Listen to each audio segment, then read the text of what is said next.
কাব্যতীর্থ, কলমে প্রদীপ রায়। কবিতা, তুমি আমার নীরব সন্ধ্যার আলো। তোমার শব্দেরা জোনাকির মতো জলে, নিভে যায় আবার চলে ওঠে আমার হৃদয়ের গভীর অরণ্যে। তোমার বুকে আমি খুঁজে পাই হারিয়ে যাওয়া বিকেলের রং, ভিজে মাটির সোঁদা গন্ধ, প্রথম ভালোবাসার শিহরণ জাগানো এক চেনা স্পর্শ।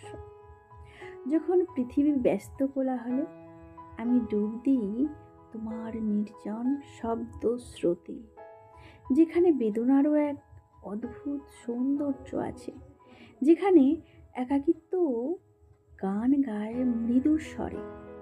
তুমি ছাড়া সন্ধ্যা অসম্পূর্ণ, তুমি ছাড়া আমার যাত্রা থমকে যায়, যেন নদী তার গতি হারিয়ে শুকিয়ে যায় রৌদ্র তাপে।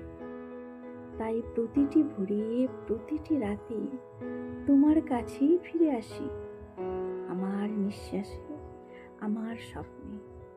তোমার ছন্দেই তো আমি বেঁচে আছি। নমস্তে।